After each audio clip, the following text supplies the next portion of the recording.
Good morning, dear students. I am KP Singh, a senior physics lecturer. Dear students, कुछ लंबी बीमारी के कारण मैं वीडियो नहीं डाल सका। आज से मैं कोशिश करूंगा आपके लिए परमानेंट वीडियो बनाता रहूँगा। वीडियो कक्षा 10 के लिए है, कक्षा 10 विज्ञान के लिए, जिसमें प्री बोर्ड के लिए बहुत महत्वपूर्ण प्रश्न हैं। अगर इन प्रश्नों की तैयारी करोगे, आशा है आप अच्छी तरीके से पास हो जाओगे, अच्छे मार्क्स आएंगे। तो आज हम सबसे पहले ऑब्जेक्टिव टाइप क्वेश्चन ले रहे हैं जो OMR के लिए इंपॉर्टेंट होते हैं।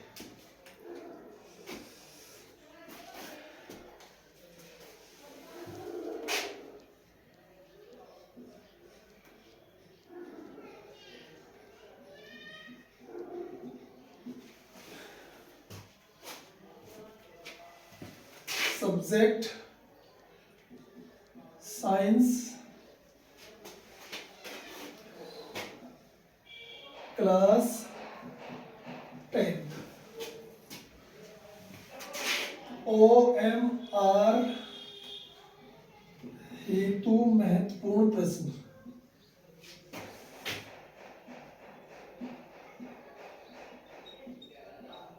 फर्स्ट,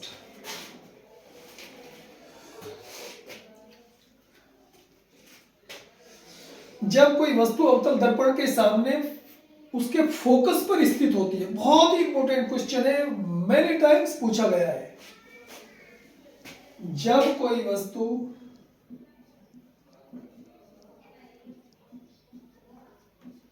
अवतल दर्पण के सामने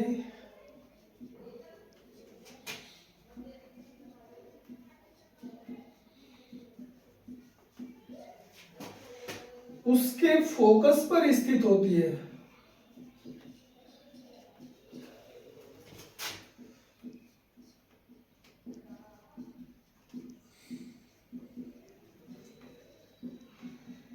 तो वस्तु का प्रतिबिंब, देखो अवतल दर्पण के सामने अगर कोई वस्तु फोकस पर स्थित है तो निश्चित रूप से वस्तु का प्रतिबिंब अनंत पर बनेगा। अगर वस्तु अनंत पर है तो निश्चित रूप से प्रतिबिंब फोकस पर बनेगा। तो वस्तु का प्रतिबिंब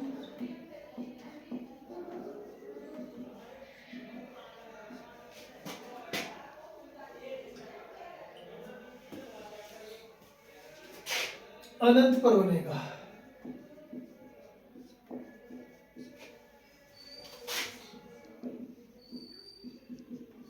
आपको 4 ऑप्शन दिए होंगे। अनंत पर बनेगा, फोकस पर बनेगा, वक्रता केंद्र पर बनेगा, दर्पण के पीछे बनेगा।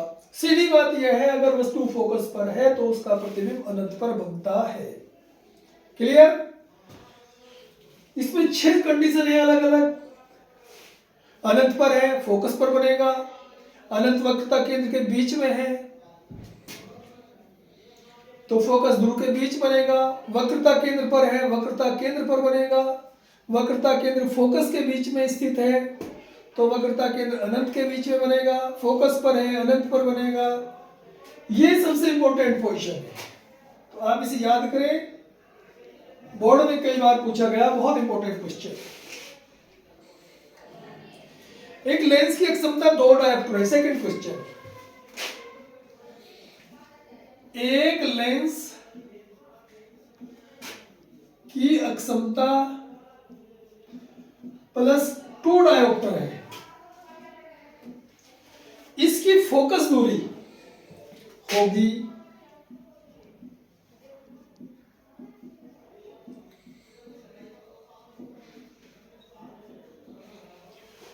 देखो फोकस दूरी जो है अक्षमता की व्युत्क्रम होती है। हम अक्षमता को P करते हैं तो ये दिया है, या बोलेंगे आंसर इसका प्रश्नानुसार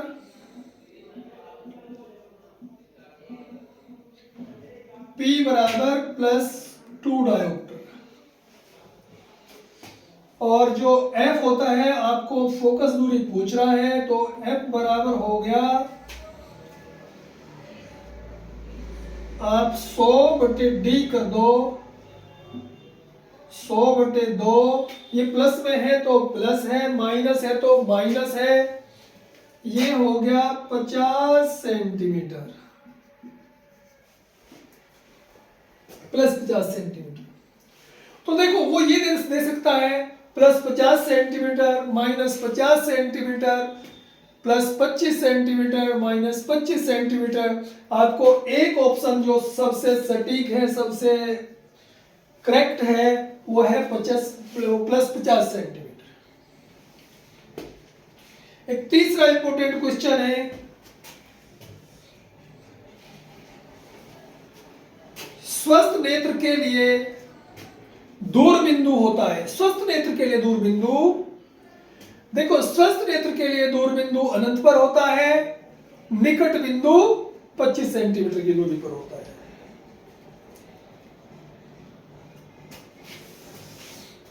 तो स्वस्थ नेत्र के लिए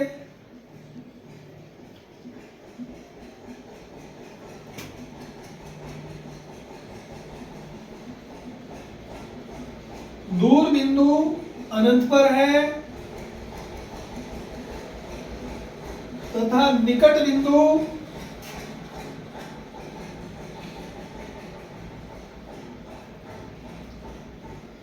25 सेंटीमीटर की दूरी पर। तो संभव है इनमें से कोई क्वेश्चन आपको दिया होगा, बहुत इंपॉर्टेंट क्वेश्चन।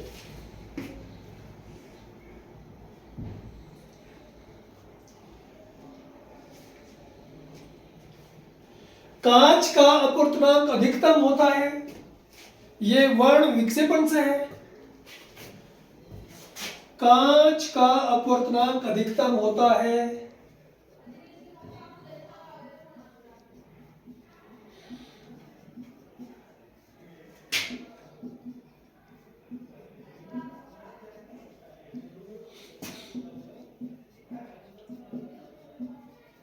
कौन से इनके लिए, देखो ये मान लिया अगर कोई प्रिज्म है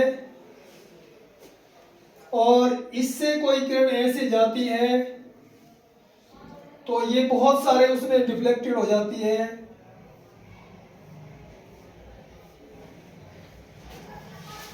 और इनका जो क्रम होता है वो होता है विबग्योर वाला,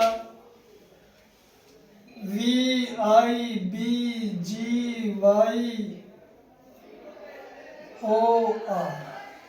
तो सबसे ज्यादा अपवर्तनांक जो होता है लाल रंग के लिए,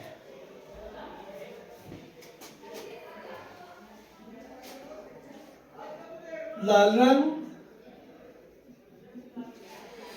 देखो ये सबसे ज्यादा अपवर्तनांक लाल रंग का है, जिसका विचलन डेविएशन कम है उसका अपवर्तनांक ज्यादा है। तो सबसे ज्यादा अपवर्तनांक लाल रंग का, उससे कम ऑरेंज का, उससे कम येलो का, फिर ग्रीन का, फिर ब्लू का, फिर इंडिगो, फिर व्हाइट।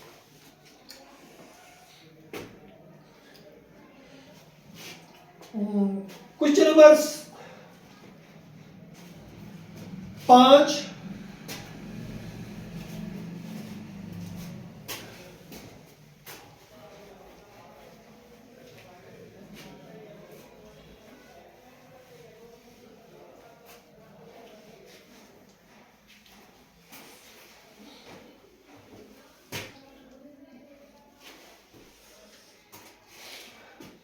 प्रतिरोध का मात्रक, रेजिस्टेंस मींस प्रतिरोध, प्रतिरोध का मात्रक होता है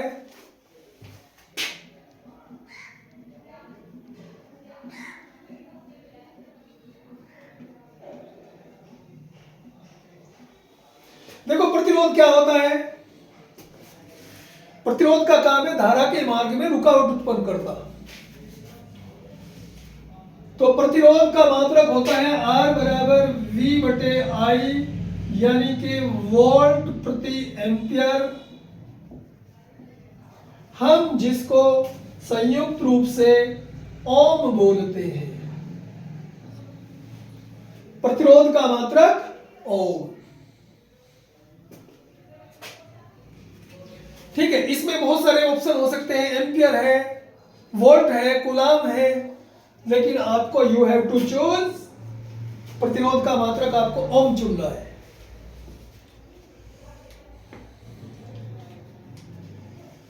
एक नेक्स्ट क्वेश्चन है, 1 किलोवाट घंटा बराबर है, 6th क्वेश्चन, 1 किलोवाट घंटा बराबर है, बोलो। 1 किलोवाट घंटा, आप यहीं से चल सकते हैं। 1 किलोवाट घंटा विद्युत ऊर्जा का मात्रक है। जब आपके घरों में बिजली के बिल आते हैं तो वो किलोवाट घंटे में होते हैं, हम उसको यूनिट भी बोलते हैं। 1 किलोवाट घंटा मीन्स 1 यूनिट। तो हम इसको ऐसे सोल्व करेंगे, इसका आंसर बनेगा 1 किलोवाट घंटा बराबर 1 किलोवाट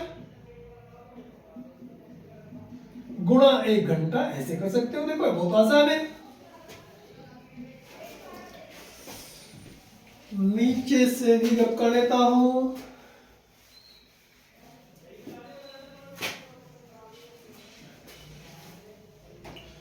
एक किलोवाट घंटा, 1 किलोवाट गुणा 1 घंटा। आप जानते हैं 1 किलो मीन्स 1000, 1 किलोवाट 1000 वाट, 1 किलोग्राम 1000 ग्राम, 1 किलोमीटर 1000 मीटर।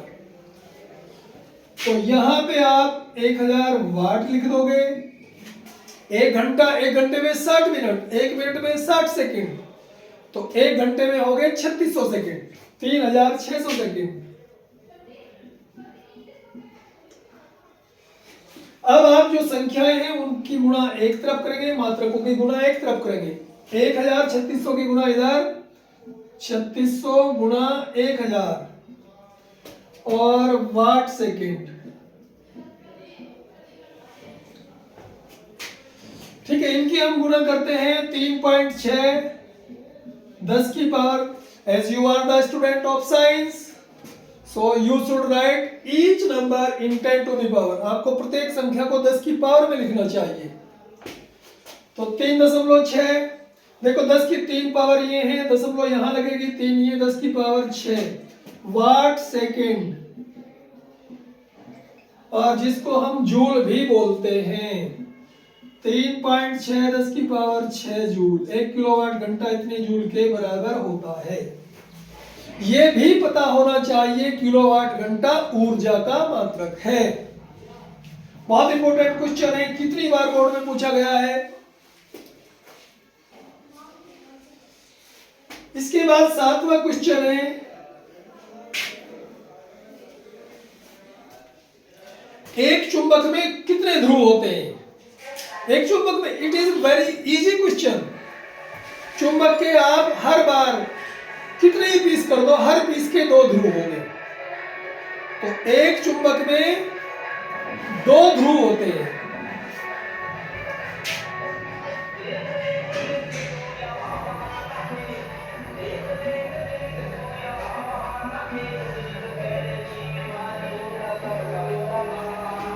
कितने?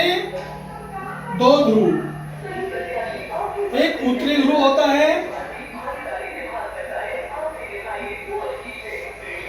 दूसरा दक्षिणी ध्रुव।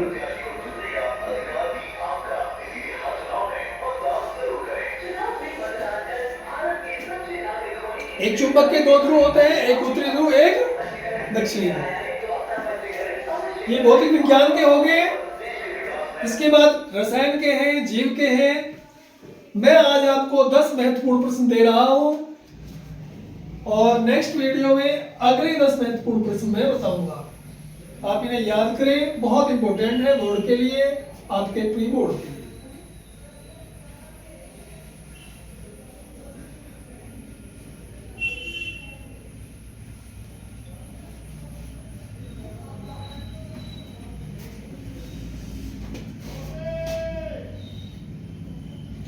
लेड नाइट्रेट का सूत्र होता है, लेड नाइट्रेट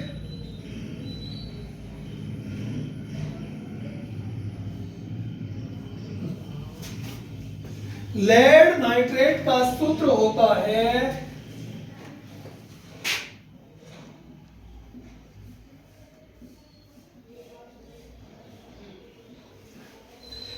मीन सीसा। सीसा, इसका संकेत होता है पीबी, नाइट्रेट, NO3। तो आप इसका जो पीबी की संयोजकता 2 होती है, नाइट्रेट की 1 होती है, तो आप इसको लिखेंगे PbNO3 का होल ट्वाइस।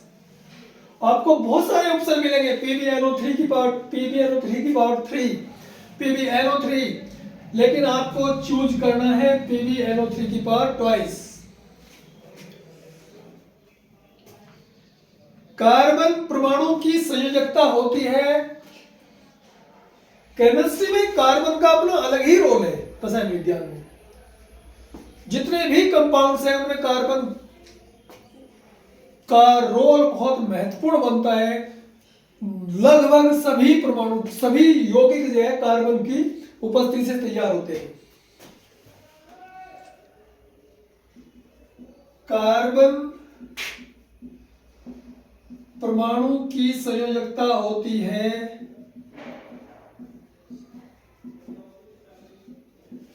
बोलो, देखो CH4, C कार्बन है,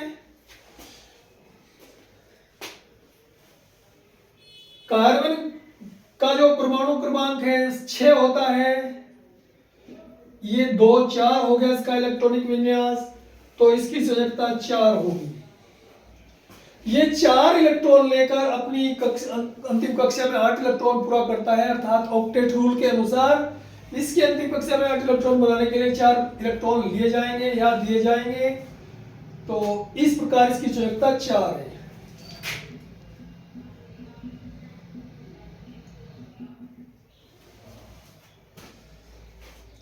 दसवां महत्वपूर्ण प्रश्न, आज मैं आपको 10 प्रश्न दूंगा। प्रोपेन का रासायनिक सूत्र।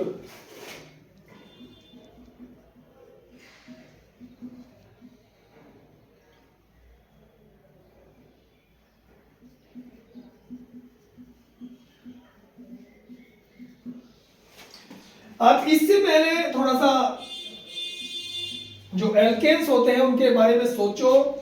देखो, पहला होता है मेथेन, CH4, दूसरा है एथेन, C2H6, CH2 का अंतर बार बार बनेगा, methane, ethane, propane, C2 C3H8,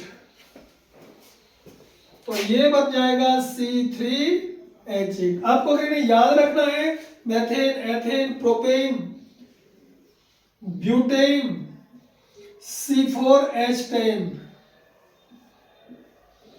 pentane, C5H12। इस तरीके से आप इन्हें याद करें, बहुत इंपॉर्टेंट ये होगी। करेक्ट? तो डियर स्टूडेंट्स, आशा है आपको ये वीडियो पसंद आया होगा। वीडियो पसंद आए तो इसे लाइक करें, शेयर करें अपने सभी दोस्तों में, और चैनल को सब्सक्राइब करें। अपने यहाँ से जितना भी संभव हो सकता है आपको ये चैनल ऐसा बनाना है, हम सभी अमीर गरीब बच्चों को शिक्षा, विज्ञान और गणित की दें, क्योंकि जिंदगी में कामयाब होने के लिए विज्ञान और गणित बहुत जरूरी है। तो that's okay for today dear students. I will meet you in the next video tomorrow. Until then, take care of you. Until then, bye bye.